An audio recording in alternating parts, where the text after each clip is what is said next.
The news spread across 12th star systems. In a matter of hours, Princess Sarin of the Valoran Empire was finally ready to choose a consort according to the ancient laws of her people. She needed to select a partner before she could take the throne. Her father, Emperor Kelver, had announced the courtship trials, and representatives from every major civilization in the galaxy were invited to participate. The palace on Valoria Prime had never seen such gathering. Ships arrived daily, each one carrying delegates who believed they had what it took to win the princess's favor. The Korthians sent their greatest warriors, beings who stood nearly 8 feet tall with skin like polished stone. The Mendari brought their philosophers, creatures whose minds could touch thoughts across vast distances.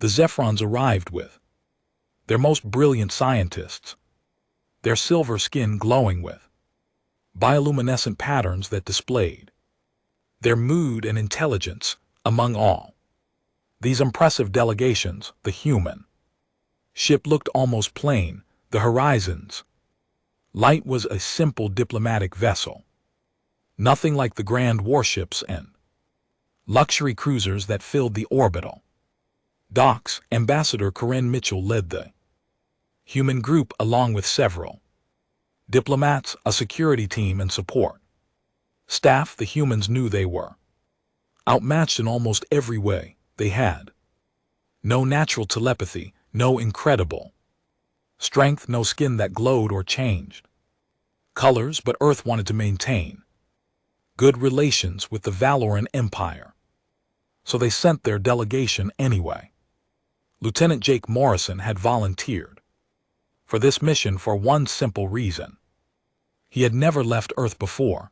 At 32 years old, he had spent his entire career managing supply chains and logistics for the diplomatic corps. It was steady work, predictable work, and he was good at it. When the call went out for volunteers to join the Valoria delegation, Jake saw it as a chance to finally see something beyond his home planet. He had no interest in the political games or the grand ceremony.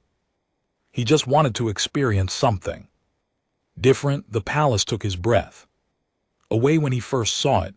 The Valorans had built it from a crystalline material that caught the light of their twin suns and scattered it into thousands of colors.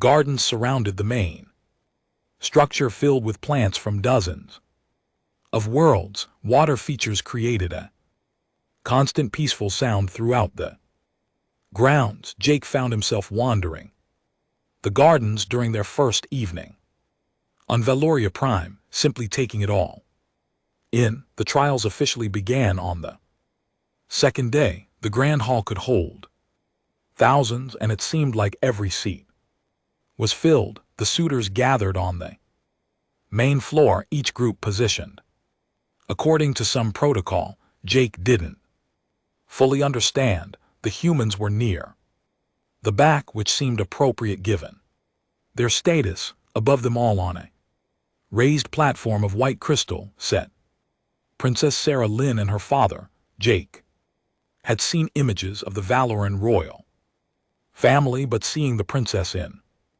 person was different.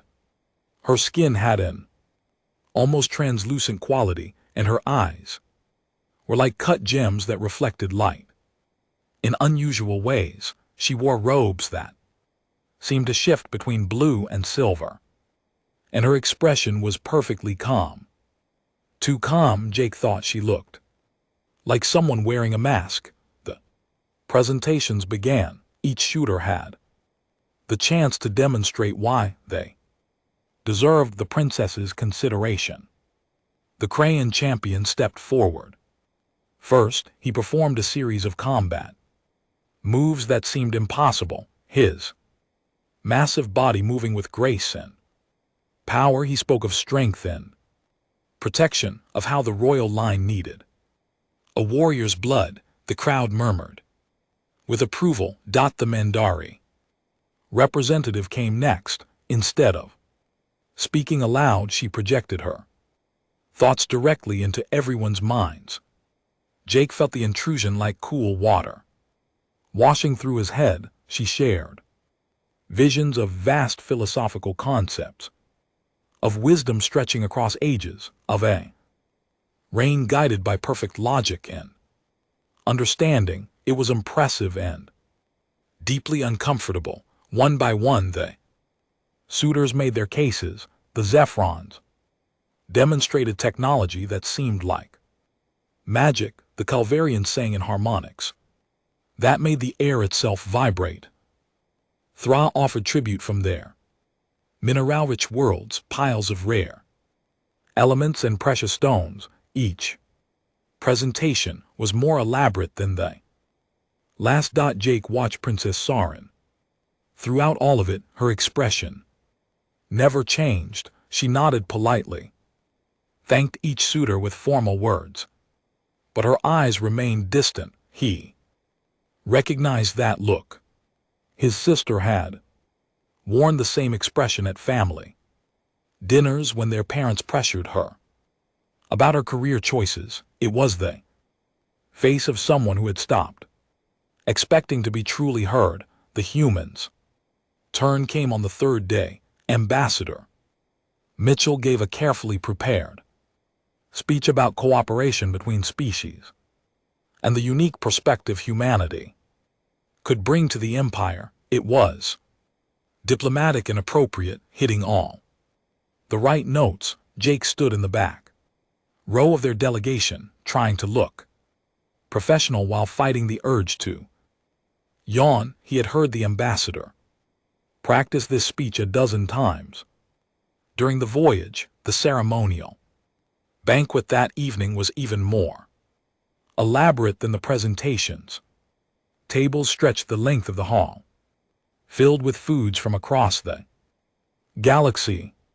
Jake tried a few dishes he couldn't identify and decided to stick with things that looked familiar. He found himself positioned at one of the back tables, far from the center of attention. That suited him fine. From his seat, he could see Princess Sarah Lynn at the high table, surrounded by suitors, all competing for her attention. The Crayon champion was describing some battle in great detail. The Mandari philosopher was no doubt sharing profound thoughts. The princess smiled and nodded, playing her role perfectly. But every so often her gaze drifted toward the windows. Jake followed her line of sight. The windows looked out over the palace gardens, now illuminated by soft lights as the twin sun set. The plants swayed in a gentle breeze and the water features caught the light like liquid silver. It looked peaceful out there, quiet, the opposite of this crowded, noisy hall where everyone was performing for status, power. He understood something in that moment. Princess Sarin wasn't looking at the gardens because they were beautiful. She was looking at them because they represented escape, a place where she could just exist without the weight of everyone's expectations and ambitions pressing down on her.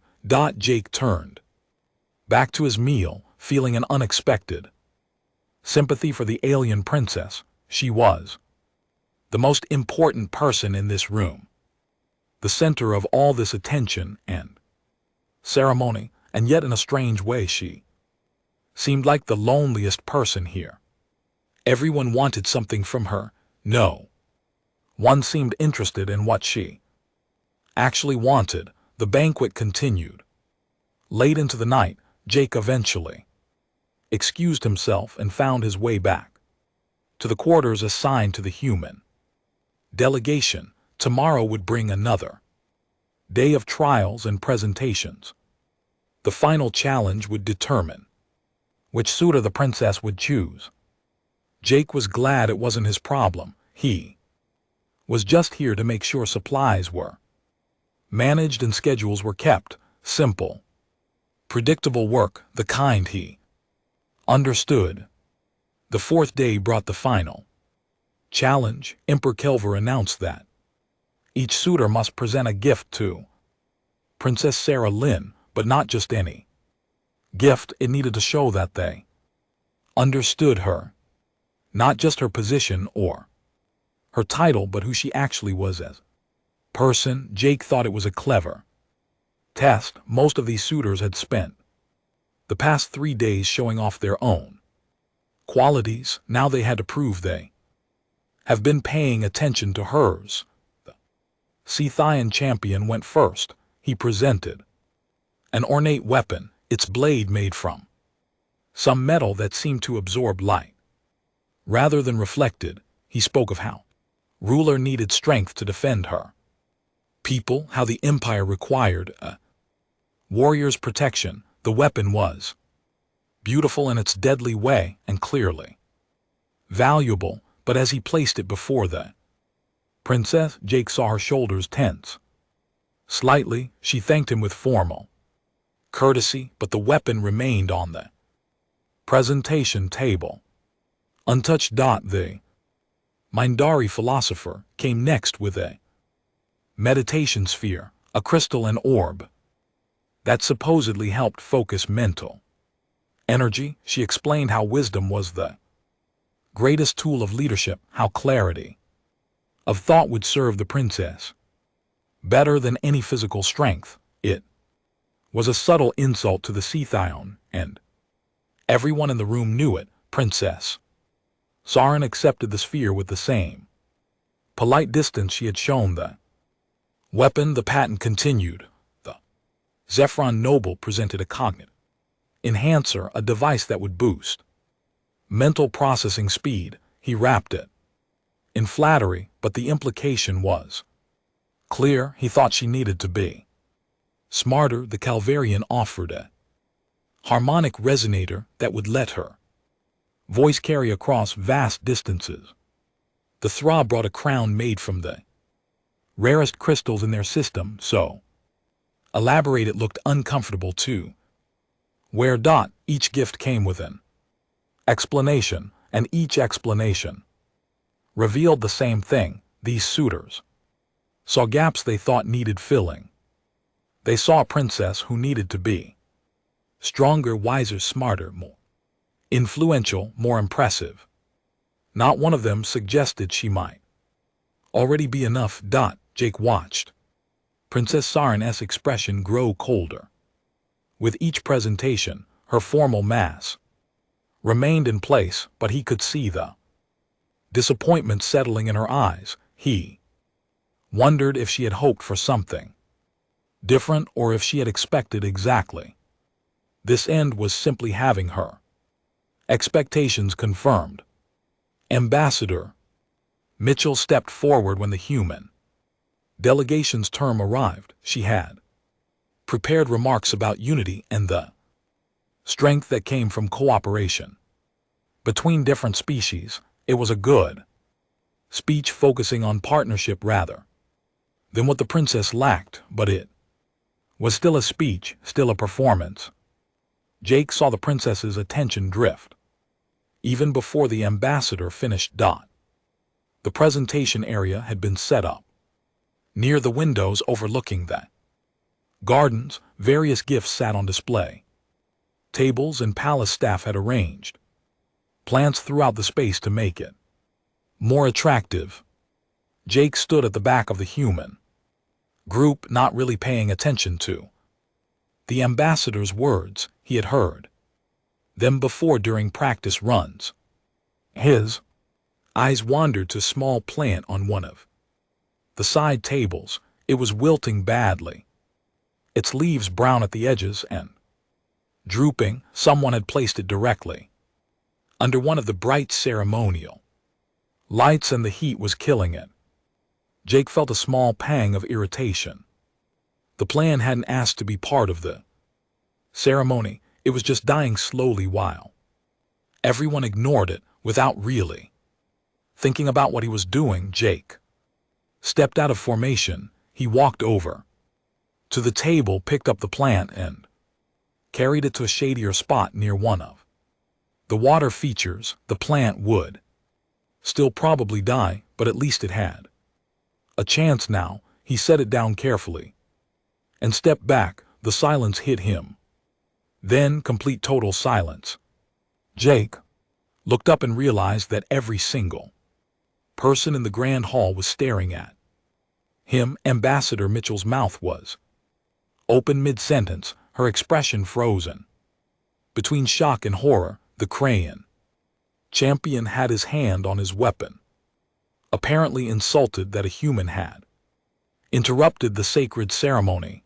The other suitors looked confused, angry, amused depending on their nature, and Princess Sarin was standing. She had risen from her seat on the raised platform, something Jake gathered she wasn't supposed to do during presentations. Her crystalline eyes were fixed directly on him. Jake felt his heart sink into his stomach. He had just committed some terrible breach of protocol, probably insulted multiple civilizations, and possibly started a diplomatic incident. His career was over. Earth's relationship with Valoria might be damaged, all because he couldn't ignore a dying plant. The princess descended from her platform. She moved past the Scythian champion without a glance. She walked by the Mendari philosopher, the Zephyron noble, the Calvarian singer, the Thra merchant. She passed Ambassador Mitchell, who looked like she might faint. She stopped directly in front of Jake. Why did you move the plant? Her voice was clear, and she spoke in perfect English, which surprised him. Most of the Valorans used translation devices. Jake's mind went blank. He couldn't think of anything diplomatic to say, any way to explain his action that would make it sound less foolish, so he just told her the truth. It was dying. The light was too strong, and it wasn't getting any water. Moving it seemed like the kind thing to do. Princess Sarah Lynn studied him for a long moment. Her eyes, which had seemed so distant during all the presentations, were suddenly very focused. Jake felt like she was looking past his face, past his nervous expression, into something deeper. She turned to her father, still seated on the raised platform. Emperor Calver watched the scene with an expression Jake couldn't read. The princess spoke in the Valoran language, her voice carrying through the silent hall. The words meant nothing to Jake, but the translation devices activated a moment later. This one, the human who sees small suffering and acts without being asked. This one understands what it means to care for something beyond oneself. This is my choice. The hall erupted. The Scythian champion roared something that the translators wisely didn't interpret. The Zephyron noble was shouting about protocols and proper procedures. Half a dozen other suitors were on their feet, arguing or demanding or protesting. The human delegation looked collectively like they had been hit with a stun weapon. Jake just stood there, his mind trying to process what had just happened. The alien princes, heir to an empire spanning 12-star systems, who had rejected the greatest warriors and wisest philosophers and most advanced scientists in the galaxy, had just chosen him, Jake Morrison, a logistics officer from Earth who had volunteered for this mission because he wanted to see something beyond his home planet. Emperor Calver raised his hand, and the hall fell silent. His voice carried an authority that needed no translation devices to convey. He spoke in the Valoran language, and the translators worked to keep up. According to Valoran law, the princess's choice was final and could not be overturned by Anyone, including the emperor himself. However, tradition allowed challenged suitors to issue a contest of worthiness if the chosen consort could not prove himself capable of standing beside the future empress. The betrothal could be dissolved. The Scythian champion stepped forward immediately. He wanted combat, a direct test of strength, but before he could formally issue the challenge, Princess Sarin spoke again. She invoked an older tradition, one that most present had apparently forgotten, about the trial of 3 virtues. The chosen consort would need to demonstrate wisdom, courage, and compassion through tests that would be determined by the circumstances themselves, not by combat or any single contest. Emperor Calvor considered this, then nodded. The trial of 3 virtues was ancient and rarely used, but it was valid. Jake would have 3 days to complete 3 tests. If he succeeded, the betrothal would stand. If he failed, the princess would need to choose again. Jake finally found his voice. Can I ask a question? Everyone stared at him, apparently speaking directly without being addressed. First was another protocol violation. He was getting good at those. What happens if I don't want to do this? Princess Sarillan's expression softened slightly. Then you say so and you return to your ship, and this never happened. The choice is yours. Jake looked at her, really looked at her. He saw someone who had spent days being treated like a prize to be won, a position to be claimed, someone who probably hadn't been asked what she wanted in a very long time, and somehow his simple action of moving a plant had meant something to her. He thought about his quiet life managing supply chains. He thought about how he had come here just to see something different. Well, this was definitely different. I'll do the trials, he heard himself say. The princess nodded once, and something that might have been relief crossed her face. The hall erupted in noise again, but Jake barely heard it. He was too busy wondering what he had just gotten himself into. The quarters they gave Jake were far nicer than anything he had stayed in before. The room was large, with walls made of the same crystalline material as the rest of the palace. A wide window looked out over the gardens, and he could see 3 of Prime's moons rising in the darkening sky. Under different circumstances, he might have appreciated it. Right now, he mostly felt numb.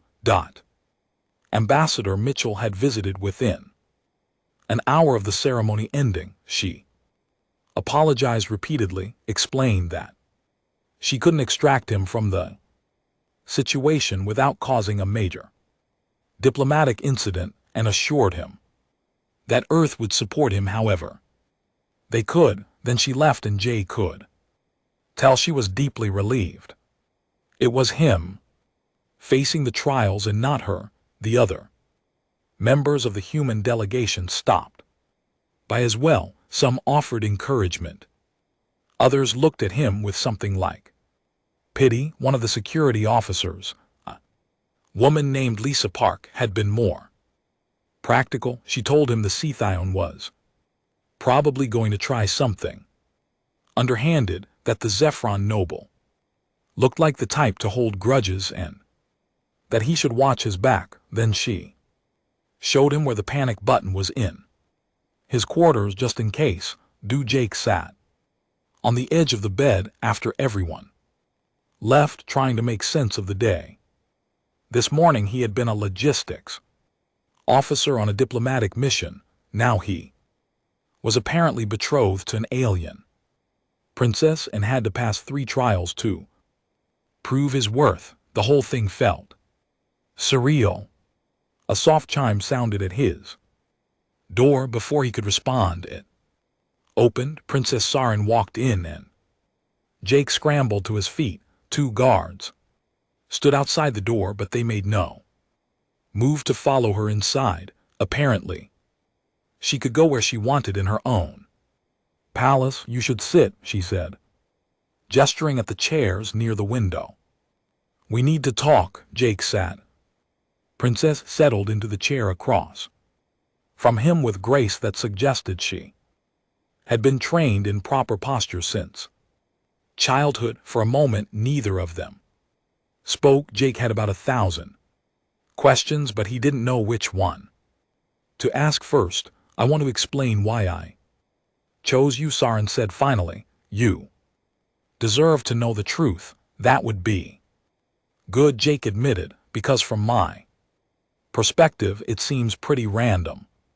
The princess almost smiled at that. It wasn't random. For 3 days I watched suitors perform. They demonstrated their strength, their intelligence, their wealth, their power. Every one of them was impressive. Every one of them was trying to show me why I should choose them. She paused, looking out the window at the gardens, but not one of them saw me. They saw a title, a position, a way to gain influence in the empire. When they looked at me, they saw what I could give them. Jake thought about the presentations, about the gifts that all seemed to suggest the princess needed to be more than she was, and the plant.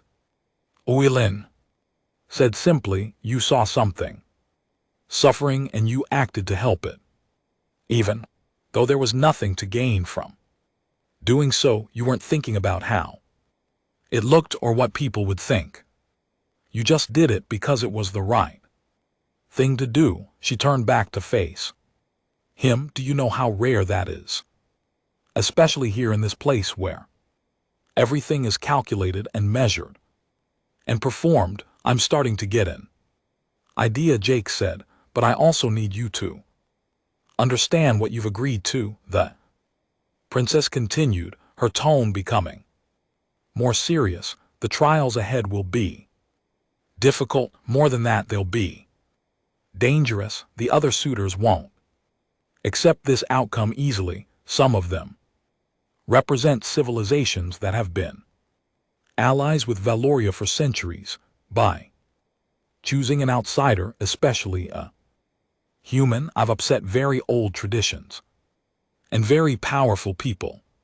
So why did you, Jake asked, why not just pick one of them and make everyone happy? Saren's crystalline eyes met his. Because I'm going to rule an empire. If I cannot make one choice for myself, if I cannot decide who stands beside me, then I have no business telling others how to live their lives. She leaned forward slightly. My mother told me something before she died. She said that a crown without choice is just another cage. I've been caged my whole life by duty and tradition and expectations. When you moved that plant, I saw someone who hadn't lost the ability to make choices based on simple kindness. That's what I want beside me, not more power or wisdom or strength, just someone who remembers how to be genuinely kind. Jake sat back in his chair processing this. That's a lot of pressure to put on moving a plant. This time the princess did smile just a little. I know I'm sorry for that, but I'm not sorry for choosing you. The smile faded, however. If you want to withdraw, you can. I won't force this on you. You can return to your ship tomorrow, and none of this will follow you. Jake thought about it. He really did. His life had been predictable and safe. This was neither of those things, but he kept coming back to what she had said about cages and choices. He thought about his sister, who had finally stood up to their parents and chosen her own path. Even though it was harder, he thought about doing the right thing even when it was difficult. What are the trials? He asked, instead of answering directly. No one knows until they happen, Sarah admitted.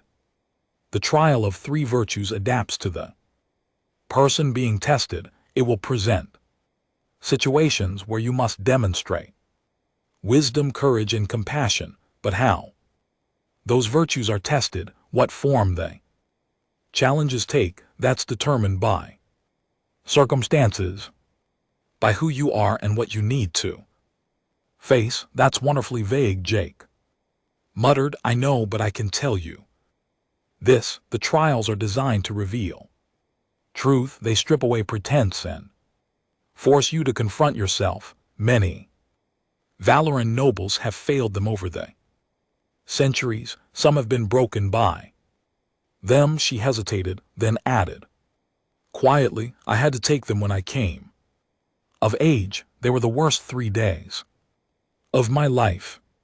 Jake looked at her, seeing past the formal bearing to someone who understood exactly what she was asking him to face. But you passed. I did.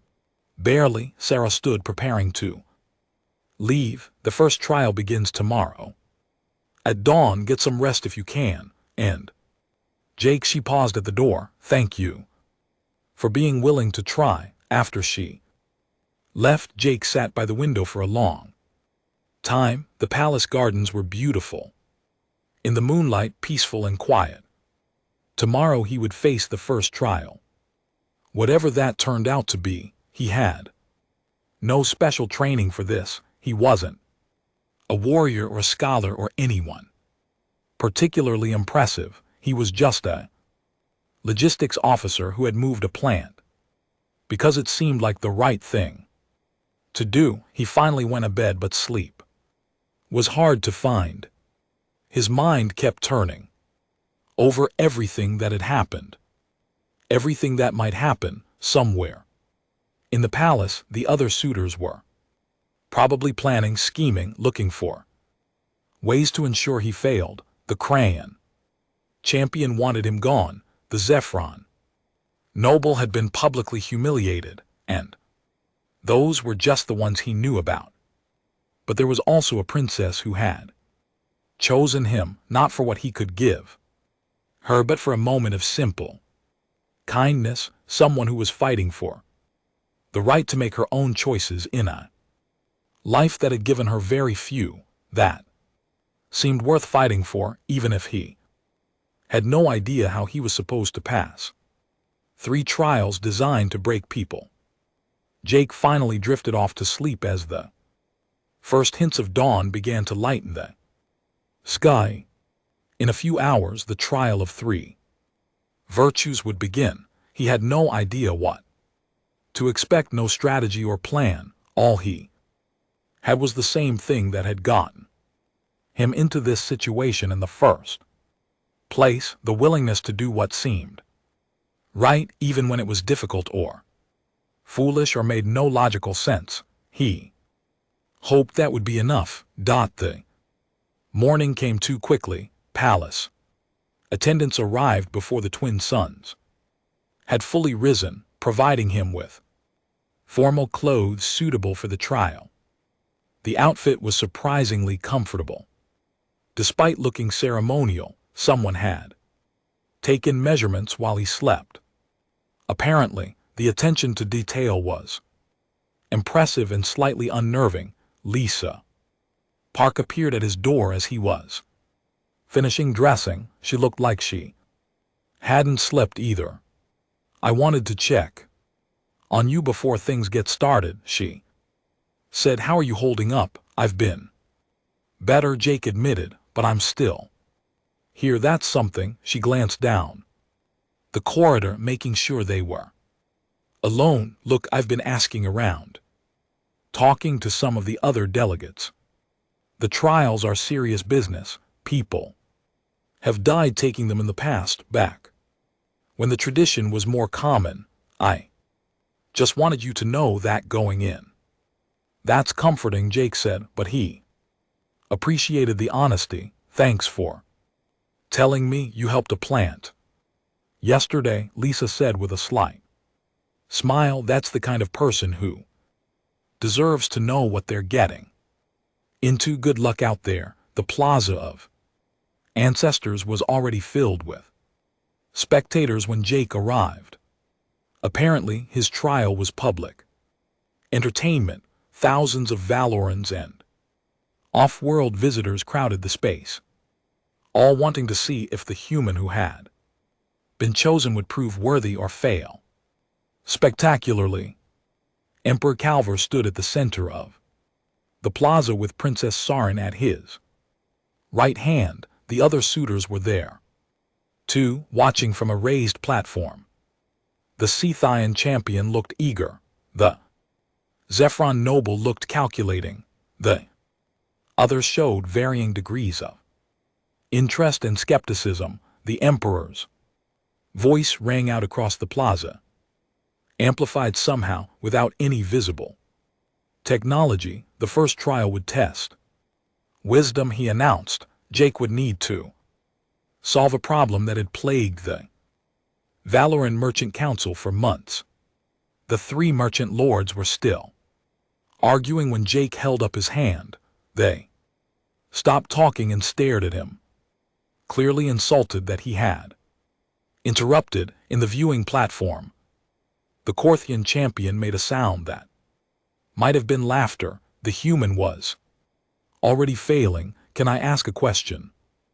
Jake said, and he heard his own voice echoed across the plaza by the amplification system. Emperor Calver nodded permission. The merchant lords looked annoyed but waited. Which route is actually the most efficient? The three merchants exchanged glances. One of them, a tall Valoran with silver markings on his face, spoke carefully. The efficiency is not the primary concern. The issue is one of historical rights and legal precedent. I understand that, Jake said, but humor me. Which road actually gets cargo from point A to point B the fastest with the least amount of fuel and resources? The merchants seemed confused by the question, but they consulted data devices they pulled from their robes. After a moment, the silver-marked merchant answered, the northern route through the Kelvin sector is marginally faster by approximately 3%. And which route has fewer navigation hazards? Jake asked. More consultation. A different merchant responded this time. The southern route through open space has the cleanest path, though it is longer in total distance. Jake pulled out his own data pad, the one he used for logistics work during the voyage to Valoria Prime. He had spent his free time reviewing trade data just out of curiosity. It was habit more than anything else. He always liked to understand the systems he was working in. I looked at your trade network data a few weeks ago, he said, pulling up the information. None of these three routes are optimal anymore. The asteroid field in the northern sector has gotten denser over the past 50 years, increasing navigation time. The southern route is clear, but adds 17 days to transit time. The eastern route, the one you're all fighting over, has become crowded with increased traffic, causing delays at the transfer stations. He turned his data pad around, showing them the display. But there's a fourth option, this route through the western quadrant. It's unclaimed because it was considered too close to the neutral zone when the original trade agreements were written 200 years ago. But the neutral zone was moved 15 years ago. This route is now viable and based on current traffic patterns and infrastructure. It would cut transit time by almost 30% compared to any of the three disputed routes. The plaza went quiet. The merchant lord stared at his data pad, then at each other. Jake continued, feeling slightly more confident. If all three of your houses use this new route, you'd all benefit equally. No one gets an advantage, but everyone gains efficiency. you could split the infrastructure costs 3 ways, and within 2 years, the increased profit would cover the initial investment. After that, it's all gain. Silver-marked merchant took Jake's data pad, studying the data. His expression shifted from skepticism to consideration. He showed it to the other 2 merchants, and they began talking in rapid Valoran that the translators didn't bother interpreting. Emperor Calver looked at his advisors, who were also conferring in low voices. After what felt like an eternity, the Emperor spoke. The solution is unorthodox. It does not follow traditional legal frameworks or honor historical precedent. He paused, and Jake felt his heart sink. Then the Emperor continued. However, it solves the actual problem. Rather than declaring a winner in an argument, the merchants agree that this route would benefit all parties. Wisdom trial is complete. Jake let out a breath he hadn't realized he was holding. From the viewing platform, the Scythian champion no longer looked amused. The Zephyron noble was frowning. Several other suitors were talking among themselves, clearly surprised. Princess Sarin caught his eye for just a moment. She didn't smile, but something in her expression suggested approval. The Emperor didn't give Jake time to rest. The second trial would begin. Immediately, courage would be tested in the Sanctum of Memory, an ancient chamber beneath the palace. Jake was led down stone corridors that grew colder and darker as they descended. The crowds didn't follow. Whatever happened in the sanctum was apparently private. They stopped at a heavy door marked with symbols Jake didn't recognize. Emperor Calver explained that the sanctum used Valoran neural technology to create illusions based on a person's own mind. It would force Jake to face his deepest fears, made manifest through all his senses. Many warriors had entered and never completed the trial. Some had to be carried out, broken by what they experienced. You may refuse this trial, the Emperor said.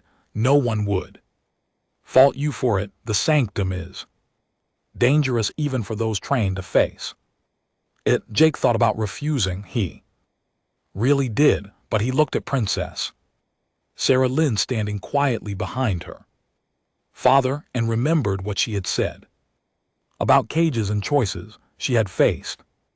This, if she could do it, he could at least try. I'll go in, he said. The door opened and Jake stepped inside. It closed behind him with a sound of finality that made his skin crawl.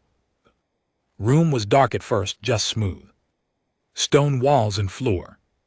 Then the air seemed to shimmer, and suddenly he wasn't in the sanctum anymore. He was in a hospital room on Earth. The smell hit him first, that particular combination of antiseptic and illness than hospitals always have. The machines beeped steadily in the corner, and in the bed, looking smaller and frailer than he remembered, was his mother. Jake's breath caught in his chest. He knew this wasn't real. The sanctum was creating an illusion, but knowing that didn't make it any easier to see her lying there.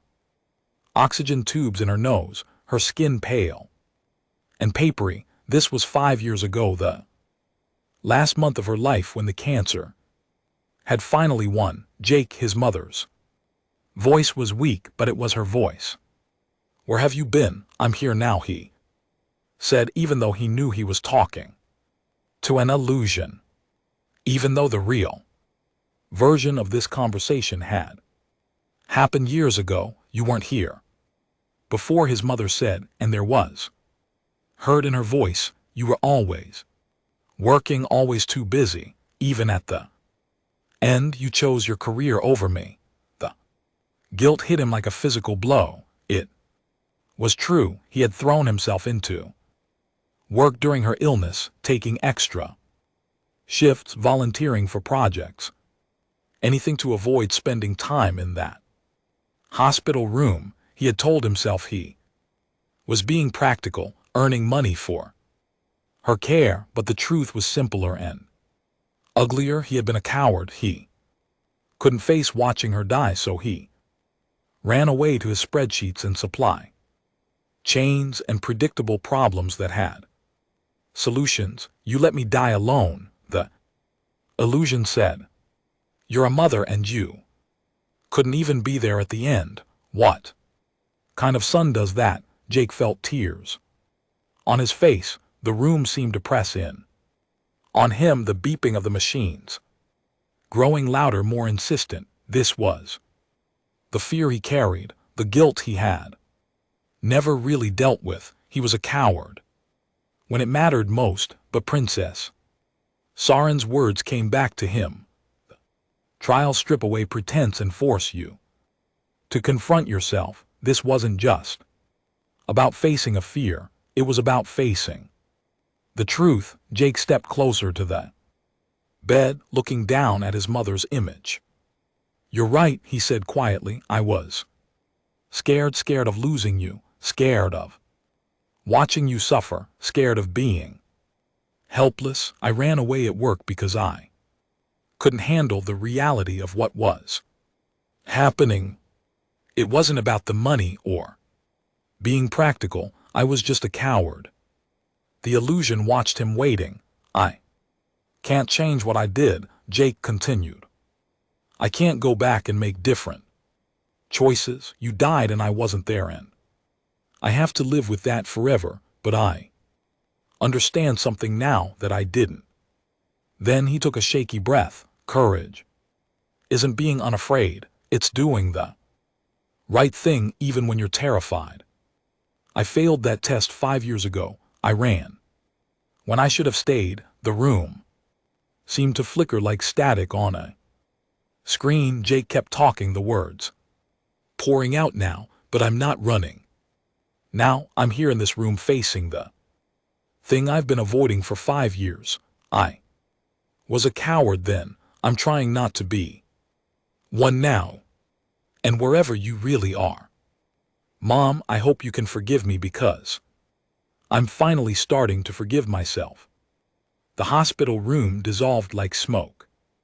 Jake found himself back in the sanctum, on his knees on the cold stone floor. He was shaking and his face was wet with tears, but he was still there. He hadn't run, he hadn't broken. The door opened. Jake stood on unsteady legs and walked out. Emperor Kelver studied him carefully. Princess Saren was still there, and Jake saw recognition in her eyes. She knew exactly what kind of demons the sanctum had shown him, because it had shown her similar ones. 3 hours. The Emperor said, you were in there for 3 hours. Most who complete the trial are out in less than 1. He paused. Courage trial is complete. Jake wanted to sit down to rest, to process what had just happened, but the Emperor was already announcing that the final trial would take place the next day. Compassion would be tested, though he didn't explain how. That night Jake was sitting in his quarters, still emotionally raw from the sanctum, when his door chimed. It was the Zephron. Noble Vector. He asked to speak privately, and Jake, too tired to refuse, let him in. Vector was polite and respectful. He acknowledged that Jake had done well in the first 2 trials. Then he made an offer if Jake withdrew, now claiming the trials were too much for a human to handle. Vector would. Jake woke to the sound of alarms, not the gentle chime of his door, but actual emergency sirens echoing through the palace. He rushed to his window and saw medical vehicles arriving at one of the palace's side entrances. Something was wrong. A palace attendant arrived moments later, looking stressed. Final trial was beginning under unexpected circumstances. There had been an incident in the palace. More than 30 service workers had collapsed with symptoms of poisoning. The medical teams were scrambling to treat them, but they needed a specific compound to create an antidote. That compound was stored in the palace's restricted xenobiology laboratory. Jake was brought to the Plaza of Ancestors again, but this time the mood was tense. Rather than ceremonial, Emperor Kelver explained the situation quickly. The laboratory had sophisticated security systems designed to prevent unauthorized access to dangerous biological materials.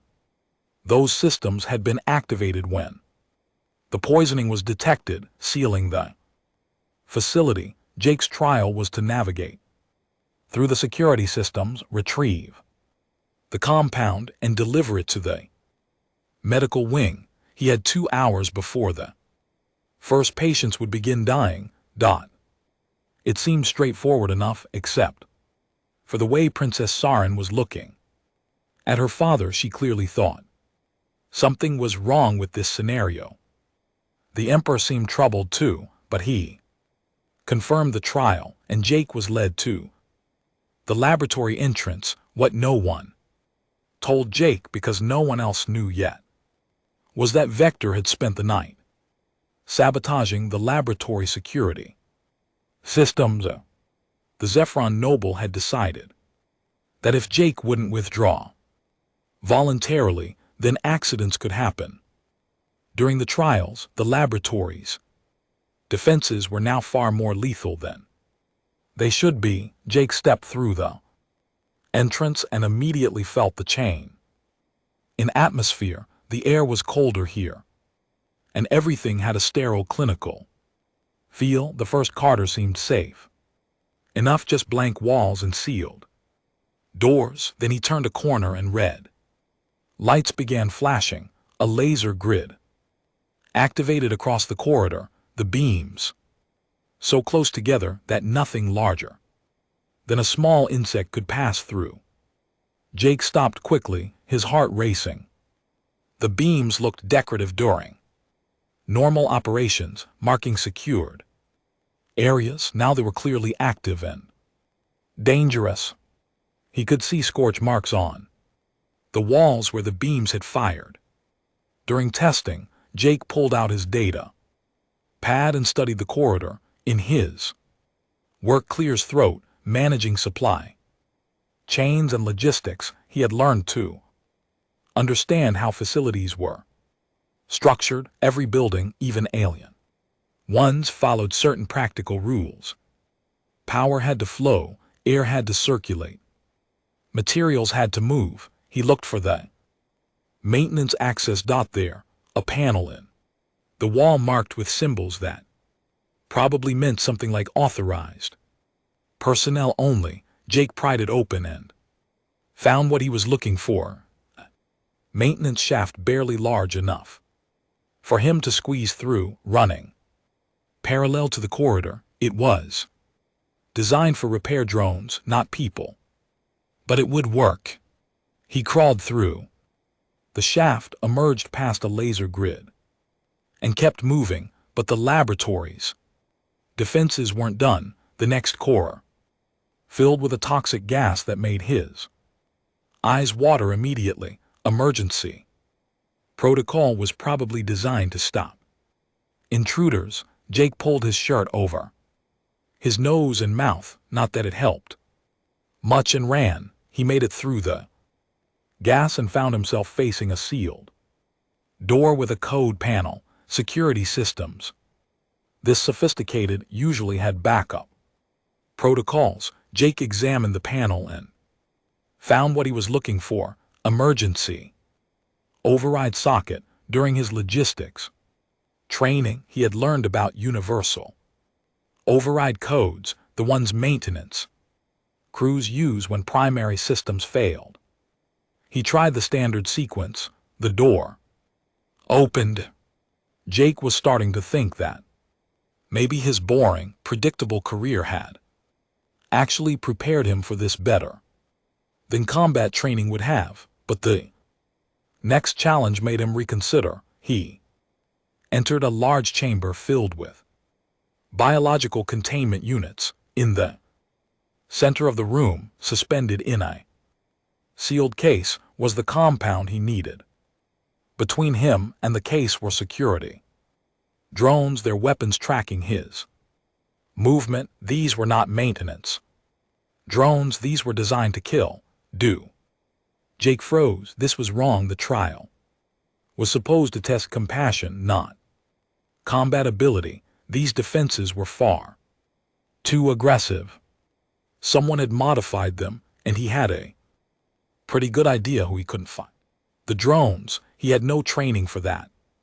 And no weapons, but maybe he didn't need to fight them. Jake looked around the chamber, studying the layout. The drones were positioned to cover the direct approaches to the compound, but the room also had environmental controls, ventilation systems, power distribution. Jake spotted the main power junction on the far wall. If he could reach it and trigger the emergency protocols, the drones would automatically deactivate to prevent them from harming people during an evacuation. The problem was getting to the junction without being shot. He looked at the containment units. They held biological samples from various worlds, each one carefully labeled and sealed. Jake did some quick mental calculations, then made his decision. He grabbed one of the smaller containers, sealed unit containing some kind of bioluminescent culture. He threw it across the room. The container shattered against the wall and the culture spilled out, glowing brightly in the dim laboratory. The drones immediately responded, identifying it as a potential biohazard. Their programming said to contain biological threats, and suddenly attention was divided between Jake and the spill. Jake ran for the power junction while the drones were distracted. He reached it and slammed his hand on the emergency shutdown. The drones froze mid-movement, their weapons powering down. Alarms blared throughout the laboratory and emergency lights began flashing, but the path to the compound was clear. Jake grabbed the sealed case containing the antidote compound and ran back the way he had come. He had used up 45 minutes getting through the security systems. He still had to get to the medical wing, and he had no idea how much time the poison workers had left. Meanwhile, in the Plaza of Ancestors, Princess Sarah Lynn had figured out what happened. She confronted Vector directly, presenting evidence that he had accessed the laboratory systems the night before. The Zephron Noble, cornered, made a desperate decision. He pulled a concealed weapon and moved toward the princes, declaring that humans were unworthy and that he would not allow the Empire to fall to such weakness. Scythian champion reacted instantly. Whatever his feelings about Jake, honor demanded he protect the princess. He moved faster than something his size should be able to move, and struck Vector hard enough to send the Zephron Noble sprawling. Palace guards rushed forward and took Vector into custody. His diplomatic immunity was immediately revoked. Jake knew none of this. He was running through palace corridors with the compound, trying to remember the route to the medical wing. His lungs were burning from the toxic gas he had breathed in. His arms ached from crawling through maintenance shafts. The people were dying, and he had what could save them. He burst into the medical wing with 11 minutes left on his time limit. The doctors took the compound in, immediately began preparing the Antidote. Jake collapsed into a chair, gasping for breath, watching as they worked with desperate efficiency. First dose was administered within 5 minutes, then the second and third, working through all the poison patients. Jake watched as their vital signs began to stabilize. The head physician came over and told him that he had made it in time. All the workers would survive. Only then did Jake learn the full truth. The entire scenario had been staged as his trial with volunteers, taking a mild sedative to simulate poisoning, but Vector's sabotage had turned a controlled test into something genuinely dangerous. If Jake had failed, if he had been too slow or unable to bypass the security systems, the volunteers would have been fine, but the laboratory's modified defenses could have killed him. Emperor Kelver made the final judgment in the Plaza Ancestors. Jake had demonstrated wisdom by finding solutions that others hadn't considered. He had shown courage by facing his deepest fears in the sanctum, and he had proven compassion by risking his life to save others, even destroying valuable research materials when necessary. The trial of 3 virtues was complete. Jake had passed, but then the Emperor added something unexpected. Jake was not required to accept a betrothal. The trials proved his worthiness, but the choice to stay or return to Earth was entirely his. No one would judge him either way. He could go home, back to his quiet life managing supply chains, and none of this would follow him. Jake looked at Princess Sarah Lynn. She stood beside her father, her expression carefully neutral, but he could see the question in her crystalline eyes. She had chosen him, and she had been right about him passing the trials, but she wouldn't force him to stay. The choice was his. He thought about Earth, about his apartment and his job, and the predictable routine he had built for himself. Then he thought about a princess who had refused every suitor because they saw her as a position rather than a person, someone who had risked political complications and ancient traditions just to have one genuine choice in her life. I'm not a warrior, Jake said carefully, speaking to the assembled crowd, but really talking to her. I'm not a philosopher or a scientist or anyone particularly impressive.